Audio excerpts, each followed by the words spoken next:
ప్రపంచవ్యాప్తంగా టెక్నాలజీ రంగంలో విప్లవాత్మకమైన మార్పులు చోటు చేసుకుంటున్నాయి. ఈ రోజు ఉన్న టెక్నాలజీ రేపటికి పాతబడిపోతోంది. కొత్త టెక్నాలజీలు అందుబాటులోకి రావడంతో ప్రపంచంలోని అతిపెద్ద టెక్ కంపెనీలు ఉద్యోగులను తగ్గించుకునే పనిలో పడ్డాయి. ప్రస్తుతం యావత్ టెక్ కంపెనీలు ఆర్టిఫిషియల్ ఇంటెలిజెన్స్ వైపు ఫోకస్ పెడుతున్నాయి. దీంతో ఉద్యోగులను తగ్గించి ఆ మొత్తాన్ని ఆర్టిఫిషియల్ ఇంటెలిజెన్స్ లేదా AI పై పెట్టుబడి పెడుతోంది. ఇక ప్రపంచంలోని అతిపెద్ద IT కంపెనీ గూగుల్ కూడా దీనికి అతీతం ఏమీ కాదు. అయితే ఉద్యోగులకు కొత్త ఆఫర్స్ ఇచ్చి మూడో కంటికి కనిపించనీయకుండా సైలెంట్ వెళ్లిపోండని కోరుతోంది. మరి గూగుల్ ఉద్యోగులను ఇస్తోన్న ఈ ఆఫర్ దీన్ని బైఅవుట్ ఆఫర్ అంటారు. అది ఏంటో ఓలుక్కేద్దాం.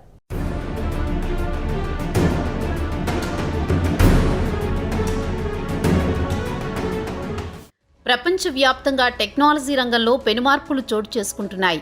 యావత్ ఐటీ రంగం ఆర్టిఫిషియల్ ఇంటెలిజెన్స్ వైపు చూస్తున్నాయి. దీంతో ప్రపంచంలోని అతిపెద్ద ఐటీ కంపెనీలు ఉద్యోగులను తగ్గించుకుని ఆ మొత్తాన్ని ఆర్టిఫిషియల్ ఇంటెలిజెన్స్ పై పెట్టుబడులు పెడుతున్నాయి. ఇక ఉద్యోగులను తగ్గించుకోవాలంటే వారికి ఎంతో కొంత ముట్టజెప్పాల్సిందే కదా. పెద్ద కంపెనీలో ఉద్యోగుల సంఖ్య కూడా ఎక్కువగా ఉంటుంది. ఒక్కటేసారి వేలాది మంది ఉద్యోగులను తొలగిస్తే లేనిపోని చిక్కులు వచ్చి పడ్డంతో పాటు ఉద్యోగులు ఆందోళనలకు దిగడం, నిరసనలు తెలపడంతో కంపెనీలకు లేనిపోని ఇబ్బందులు రావడంతో పాటు కొంతమంది ఉద్యోగులు కోర్టుల్లో కేసులు వేసి యాజమాన్యాలను కోర్టులకు ఈడుస్తుంటారు. దీంతో కంపెనీల పరువు ప్రతిష్టలకు భంగం కలుగుతుంది. దాని ప్రభావంతో కంపెనీ షేర్ మార్కెట్లు కుదేలవుతుంది. దీంతో గూగుల్ లాంటి అతిపెద్ద కంపెనీ కూడా ఉద్యోగులకు ఎంతో కొంత డబ్బు ముట్టజెప్పి సైలెంట్గా ఇంటికి పంపించాలనుకుంటోంది.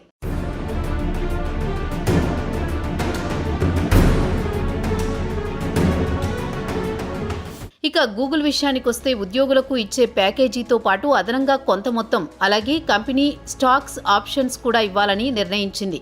కాగా గూగుల్ అమెరికాలో వివిధ డివిజన్లలో పనిచేసే ఉద్యోగులకు మాత్రమే ఈ ఆఫర్ ప్రకటించింది. ఉద్యోగుల నుంచి ఎలాంటి ప్రతిఘటన ఎదుర్కోకుండా సాఫీగా సాగనంపడానికి ఆకర్షణీయమైన ప్యాకేజీ ఇవ్వడానికి ముందుకు వచ్చింది. ఇక కంపెనీ ప్రధాన ఉద్దేశం ఉద్యోగుల సంఖ్యను తగ్గించుకుని దాని స్థానంలో అత్యాధునిక ఆర్టిఫిషియల్ ఇంటెలిజెన్స్ పై పెద్ద ఎత్తున పెట్టుబడులు పెట్టాలని నిర్ణయించింది. ఉదాహరణకు గూగుల్లో K&I యూనిట్లో సుమారు 20,000 మంది ఉద్యోగులు పనిచేస్తున్నారు. కాగా ఈ K&I యూనిట్ను గత ఏడాది అక్టోబర్లో పునర్వ్యవస్థీకరించింది. కాగా ఈ యూనిట్కు గూగుల్ ఎగ్జిక్యూటివ్ నిక్ ఫాక్స్ బాధ్యతలు స్వీకరించారు.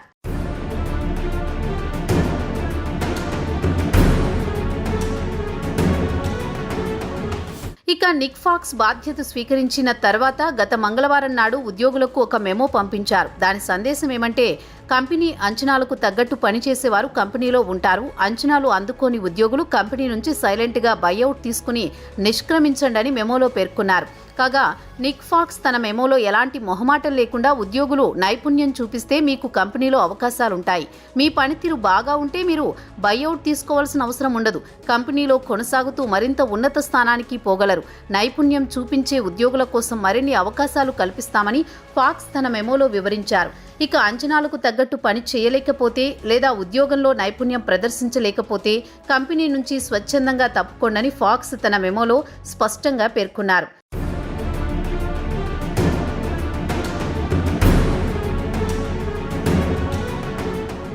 ఇక గూగుల్ ఆర్టిఫిషియల్ ఇంటెలిజెన్స్ పై పెద్ద ఎత్తున పెట్టుబడులు పెట్టడానికి అత్యధిక ప్రాధాన్యమిస్తోంది.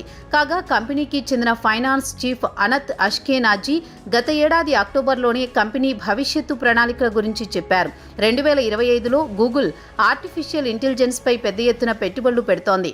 దీంతో ఖర్చులు తగ్గించుకోవడానికి ఉద్యోగులపై వేటు వేయాల్సి వస్తుందని చూచాయిగా చెప్పారు. ఇక గూగుల్ కూడా ఇంటర్నల్ లెర్నింగ్ ప్లాట్ఫామ్ ను పూర్తిగా ప్రక్షాళన చేసి దాని స్థానంలో ఉద్యోగులకు ఆధునిక AI టూల్స్ ను ఎలా వాడాలో శిక్షణ ఇప్పిస్తారు.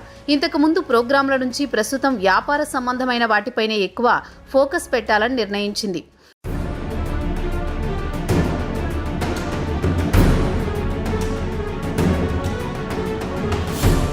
ఇక ఈ ఏడాది గూగుల్ పెద్ద ఎత్తున ఉద్యోగుల్లో కోత విధించాలని నిర్ణయించింది. ఇక ఉద్యోగుల లే ఆఫ్ విషయానికొస్తే సైలెంట్గానే పని కానివ్వాలనుకుంటోంది. ఈ ఏడాది పెద్ద సంఖ్యలో ఉద్యోగులను తగ్గించుకునే పనిలో పడింది. సంప్రదాయబద్ధమైన లే ఆఫ్ల స్థానంలో కొంత ఉదారంగా మర్యాదపూర్వకంగానే పంపించాలనే ఆలోచనలో ఉంది.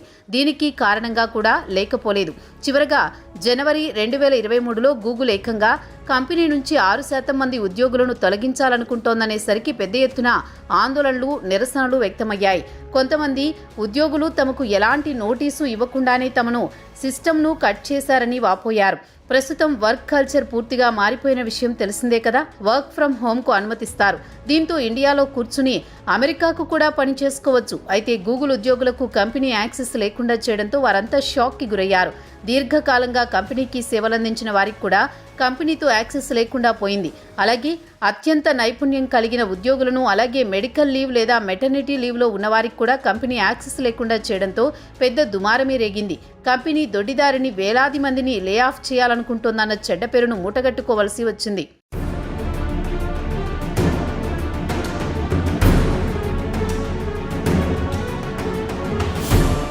ఇక అమెరికాలో పనిచేసే గూగుల్ ఉద్యోగుల విషయానికొస్తే హార్డ్వేర్ యూనిట్లో వివిధ డిపార్ట్మెంట్లకు చెందిన ఉద్యోగులను ఏడాది జనవరిలోని బైఅవుట్కు దరఖాస్తు చేసుకోవాల్సిందిగా కోరింది కంపెనీ యాజమాన్యం. ఈ యూనిట్లో సుమారు 25,000 మంది ఫుల్ టైం ఉద్యోగులు పనిచేస్తున్నారు. వారంతా Android, Chrome OS, Google Photos, Google వన్తో పాటు ఫిక్సిల్ డివైజ్లలో పనిచేసేవారే. అలాగే పీపుల్ ఆపరేషన్స్ లేదా కంపెనీ హ్యూమన్ రిసోర్సెస్ డిపార్ట్మెంట్ను కూడా ఈ ఏడాది ఫిబ్రవరిలో స్వచ్ఛందంగా బైఅవుట్కు దరఖాస్తు చేసుకోవాలని కోరింది. అలాగే గూగుల్ లీగల్, ఫైనాన్స్ టీంలకు కూడా ఈ ఏడాది బైఅవుట్ను ఆఫర్ చేస్తుందని కంపెనీ అధికార ప్రతినిధి సిఎన్బిసికి తెలిపారు.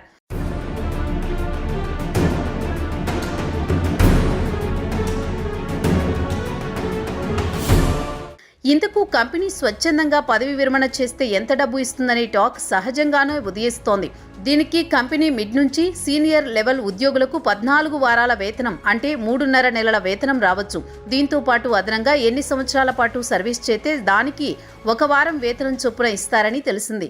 కాగా మంగళవారం నాటి ఫాక్స్ మెమోలో ఇతర యూనిట్లకు కూడా బైఅవుట్ ఆఫరింగ్ చేయబోతున్నట్టు తెలిపారు.